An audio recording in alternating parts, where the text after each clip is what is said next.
Take your hands off that jewel now. The scream cut through the grand auction hall like a gunshot. Every conversation died. Every camera froze. Every wealthy guest turned toward the glass display at the center of the room, where a single red jewel glowed beneath white lights like a living heart. The boy's fingers hovered inches away from it. He couldn't have been more than 12. His clothes were clean but worn. His shoes scuffed. His eyes wide with awe, not greed. Just wonder. Security moved instantly. Too instantly. Hands grabbed the boy's arms. His body jerked back as guards shoved him away from the display case. The crowd gasped. Someone laughed nervously. Another whispered, "How did he get in here?" At the edge of the room, billionaire magnate Richard Vail stood frozen, his champagne glass trembling in his grip, because he recognized the boy, and the jewel, and the mistake that was about to destroy everything. The jewel was called the Crimson Crown, one of the rarest gemstones on earth, older than empires, valued not just in money but in blood. It had passed through kings, warlords, and dynasties, leaving ruin behind each time it changed hands. Tonight, Richard Vail was unveiling it as the centerpiece of his legacy, a symbol of power, of victory, of control. But now, as guards dragged the boy across marble floors, Richard felt something unfamiliar rise in his chest. Fear. The boy cried out, "I wasn't stealing. I just—" "Silence," a guard barked. The auctioneer tried to regain control. "Ladies and gentlemen, please remain calm. This is merely a security breach." Richard Vail didn't hear him. All he could see was the boy's face. Because years ago, before the money, before the empire, before the jewel, Richard had once looked exactly like that. "Who is he?" Richard demanded. The head of security leaned in. "No records. Slipped in with catering staff. Probably a thief scout." "No," Richard said sharply. "Look at him." The boy struggled against the guards, not in anger but desperation. "Please? You don't understand. It's dangerous." The crowd murmured again. "Dangerous?" Richard stepped forward. "Let him speak." The guards hesitated. No one ever interrupted an auction hosted by Richard Vail.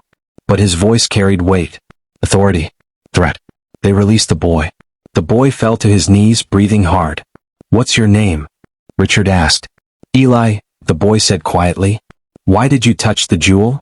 Eli looked at the display case, eyes filled with something close to grief. "Because it's not supposed to be here." A ripple of laughter passed through the room. Richard didn't laugh. "Explain." Eli swallowed. "My grandmother told me stories. About that jewel. She said it destroys the lives of everyone who claims it. That it feeds on pride." Richard felt a chill crawl up his spine. "That's superstition," someone scoffed. Eli shook his head. "No. It's history." The auctioneer stepped in. "Sir, with respect, this is absurd." Richard raised a hand.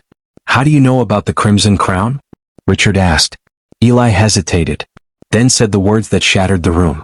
"Because it belonged to my family first." Silence. Utter, suffocating silence. Richard's heart slammed against his ribs. "Impossible," he whispered. But deep down he knew. Because Richard Vail hadn't acquired the jewel legally. He'd taken it.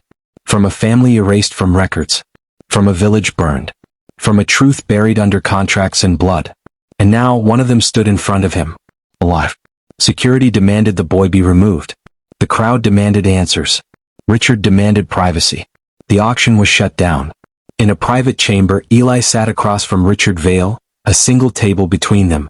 The jewel lay locked in a reinforced case nearby, glowing faintly, almost mockingly.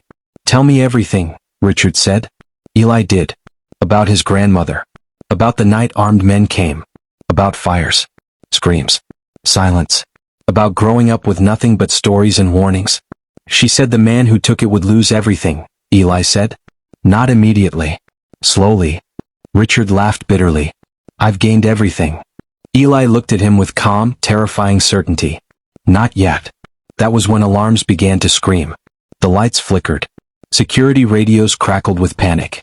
Vault breach. Systems down. Fire in the West Wing. Richard stood. "What's happening?" Eli's voice was steady. "The jewel doesn't like to be displayed." The building shook. Sprinklers burst. Glass shattered. Guests fled in terror. Richard stared at the jewel. For the first time he saw it not as power, but as a curse he'd wrapped his life around. "How do I stop this?" he asked. Eli looked up. "You don't own it." Richard's hands trembled. Years of ruthless deals. Betrayals. Sacrifices. All for this. Take it, Richard said suddenly. Give it back. And this. Eli shook his head. It's not that simple. The fire spread. The auction hall burned.